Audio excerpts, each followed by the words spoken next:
जय माता दी मित्रों, नमः शिवाय। शिव ही आदि है, शिव ही अनंत। जब सृष्टि नहीं थी तब भी शिव थे, जब कुछ नहीं रहेगा तब भी शिव ही शेष होंगे। वो न आदि है न अंत, वो ना प्रकट है न अप्रकट, वो तांडव है और वही मौन भी। वो सृष्टि के मूल है और लय का सत्य भी।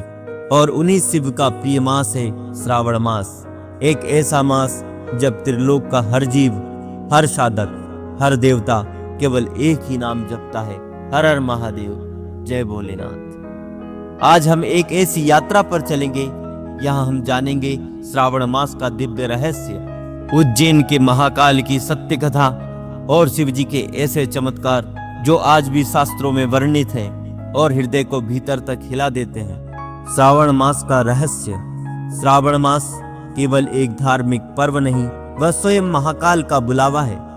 यहाँ समय भी रुककर नमः शिवाय जपने लगता है। शास्त्रों में कहा गया है, स्कंद पुराण काशी खंड में वर्णन आता है, श्रावण मासी यो भक्तया शंकरम पूजित नरः सर्व पाप विनिर्मुक्तः शिवलोके महिते।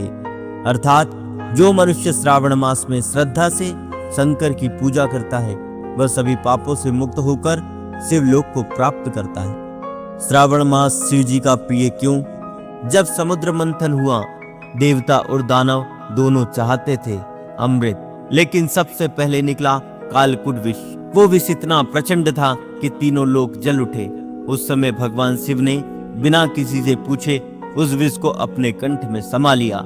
वही क्षण था श्रावण मास का प्रारंभ और तभी से ये मास हुआ शिव को अर्पित। देवता भी करते हैं शिव पूजन। शिव पुराण में उल्लेख है, श्रावणस्य तु मासस्य सोमवारे विशेषतः पुण्यम यत् श्रवणम तस्मात् शिवम पूजित सदा। अर्थात श्रावण मास के सोमवारों का विशेष महत्व है। देवता भी इस दिन शिव की पूजा करते हैं। जल क्यों चढ़ाते हैं? जब शिव जी ने विष पिया तो देवताओं ने गंगा जल और कमल जल से उनका अभिषेक किया ताकि विष का प्रभाव शांत हो। तभी से श्रावण मास में जल अभिषेक की परंपरा प्रारंभ हुई। सावन सोमवार का चमत्कार क्या है? यह माना गया है कि श्रावण मास की प्रत्येक सोमवारी पर जो व्यक्ति शिव को जल चढ़ाता है, व्रत करता है और जप करता है, उसे वह फल प्राप्त होता है जो सहस्त्र यज्ञों से भी दुर्लभ है। एकेन सोमवारेण कृतेन शंकरार्चने लभते सर्व कामान सह ब्रह्मलोकम सगच्छति। अब मित्रों, हम जानते हैं भगवान शिव की पूजा में क्या नहीं चढ़ाना चाहिए। तुलसी पत्र वर्जित है भगवान शिव को। केतकी फूल श्रापित है भगवान शिव के द्वारा। नारियल का जल शिव जी पर कभी नहीं चढ़ता। लिंग पुराण में स्पष्ट रूप से इसका निषेध वर्णित है। संक्षेप में कहें तो श्रावण मास केवल कोई परंपरा नहीं, यह साक्षात शिव की उपस्थिति है। हर मंदिर, हर नदी, हर जल में इस मास में एक बार भी नमः शिवाय हृदय से बोला जाए तो जन्मों के बंधन समाप्त हो जाते हैं। उज्जैन के महाकाल जब शिव स्वयं काल को निगल गए, महाकाल ज्योतिर्लिंग की उत्पत्ति की कथा। ध्यान लगाइए उस स्वरूप का जो समय से परे है, जो मृत्यु के भी पार है, जो न केवल शिव है बल्कि स्वयं महाकाल है। उज्जैन नगरी, जिसे प्राचीन काल में अवंतिका कहा जाता था, मालवा प्रदेश का एक पवित्र स्थल। यह साक्षात शिव ने काल को पराजित किया था। ये वही भूमि है, यह काल भी थम जाता है क्योंकि यह विराजते हैं महाकालेश्वर ज्योतिर्लिंग। बहुत प्राचीन समय की बात है। उज्जैन में शिव के परम भक्त 3 ब्राह्मण बालक रहते थे। वे दिन रात तपस्या, जप, यज्ञ और शिव की आराधना में लीन रहते। उन्हें भक्ति, धर्म और आचरण में कोई नहीं हरा सकता। उनकी तपस्या से तीनों लोकों में शिव नाम की गूंज होने लगी। राक्षस दूषण का आतंक। वहीं पास के जंगलों में एक भयानक राक्षस दूषण रहता था। उसे शिव भक्ति से घोर द्वेष था। वह यज्ञों को नष्ट करता, मंदिरों को तोड़ता और तपस्वियों का उपहास करता। जब उसने उन 3 ब्राह्मण बालकों की तपस्या देखी तो वह क्रोधित हो गया। उसने कहा, शिव को पूजने वाले तुच्छ बालकों, तुम्हारा अंत मेरे हाथों होगा। बालकों की पुकार और शिव का प्रकट होना। दूषण ने उन तीनों बालकों पर हमला किया। किंतु उन ब्राह्मणों ने भयभीत होने के स्थान पर आंखें मूंद कर केवल एक ही मंत्र जपना प्रारंभ किया, ओम त्र्यंबकम यजामहे। तभी धरती कांप उठी, काल थम गया और प्रकट हुए स्वयं महादेव महाकाल के रूप में। शिव का तांडव और दूषण का अंत। शिव ने गगनभेदी गर्जना की, त्रिशूल उठाया और एक ही बार में दूषण का अंत कर दिया। शिव ने कहा, जो मेरे भक्तों को कष्ट दे उसको मैं समय से पूर्व ही काल गति देता हूँ। मैं शिव नहीं, मैं महाकाल हूँ। अब जानते हैं मित्रों, ज्योतिर्लिंग की स्थापना कैसे हुई। उन तीनों ब्राह्मणों ने शिव से विनती की, हे प्रभु, जैसे आपने हमें संकट में बचाया वैसे ही सदा इस नगरी की रक्षा करते रहे। शिव जी ने कहा, इस स्थल पर मैं स्वयं ज्योति के रूप में स्थिर हो रहा हूँ। यह स्थान महाकाल वन कहलाएगा और मैं महाकालेश्वर के नाम से यहाँ पूजित होऊंगा। शिव पुराण कोटि रुद्र संहिता में वर्णित है। उज्जैन का वह महाकाल जो स्वयं काल का भी काल है, मैं उसे नमन करता हूँ। आज भी महाकाल मंदिर में होने वाली भस्म आरती इस बात की गवाही है कि यह मृत्यु नहीं डराती, यह मृत्यु भी मुक्ति का द्वार बन जाती है। यही स्थान है, यहाँ शिव को राख चढ़ाई जाती है क्योंकि वह मृत्यु से परे है। महाकाल केवल एक शिवलिंग नहीं, वह चेतना है जो काल को भी वश में करती है। उज्जैन की भूमि पर शिव स्वयं जीवित है और इसीलिए कहा जाता है, हर हर महाकाल। अब मित्रों जानेंगे शिव जी के अमृत उपदेश, मृत्यु, मोक्ष, मन और मोह पर शिव वचन। भक्तों की रक्षा के बाद जब ब्राह्मण बालकों ने शिव जी से प्रार्थना की, हे नाथ, हमें उपदेश दीजिए कि इस संसार में मनुष्य कैसे जिए, तब महाकाल मुस्कुराए और बोले, मन को जीतना ही शिवपथ है। मन एवं मनुष्याणाम कारणम बंध मोक्षयो, अर्थात मन ही मनुष्य का बंधन भी है और मोक्ष का कारण भी। यदि मन विषयों में फंसा रहे तो संसार में उलझन, यदि मन शिव में स्थिर हो तो अमरता। दूसरा उपदेश, मृत्यु से मत डरो, मृत्यु तो एक द्वार है।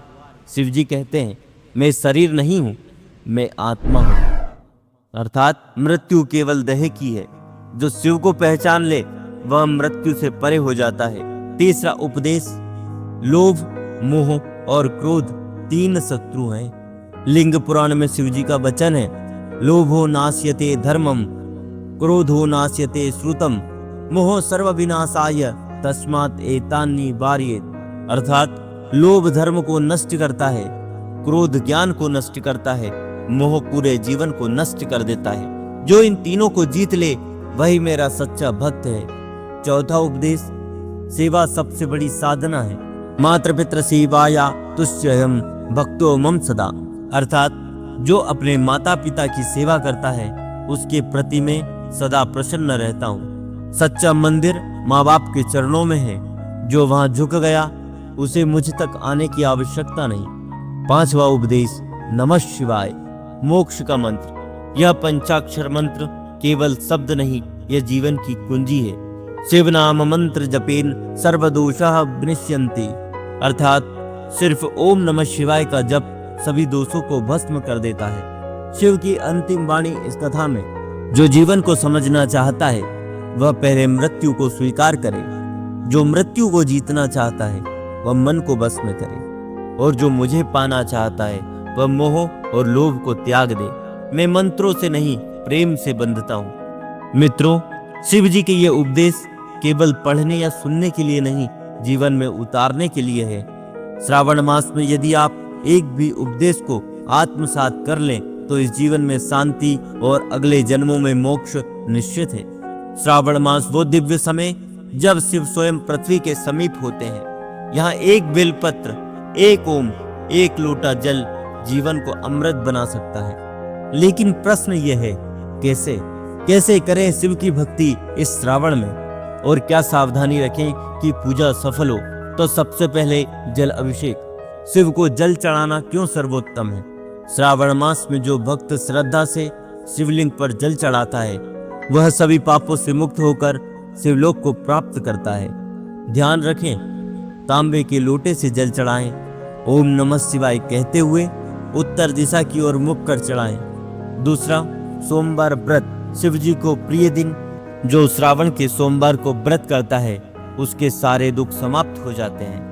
दूध, फल, बेलपत्र का भोग, संध्या को शिव जी की आरती और गरीबों को अन्न दक्षिणा देना चाहिए। तीसरा है रुद्राभिषेक, सबसे शक्तिशाली शिव आराधना।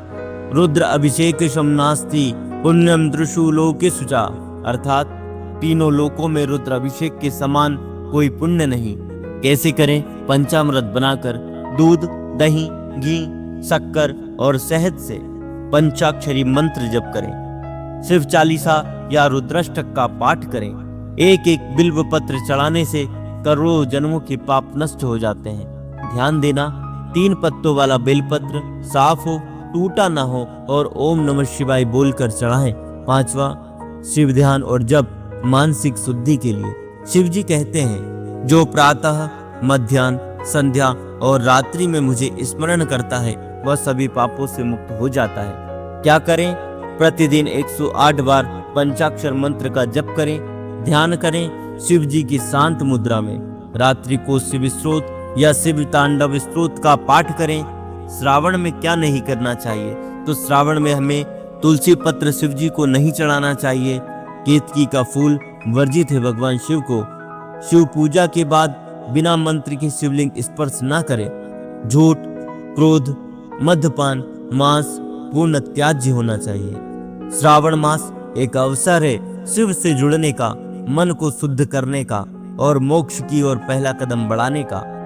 शिव कहते हैं, मैं दूर नहीं, मैं वही हूँ, यहाँ श्रद्धा है। जब भक्त की सांसों में शिव नाम गूंजने लगे, उसकी रगों में खुद महाकाल का तेज बहने लगता है। आज आपने सुनी उज्जैन के महाकाल की वो कथा जो मृत्यु पर भी विजय की घोषणा है।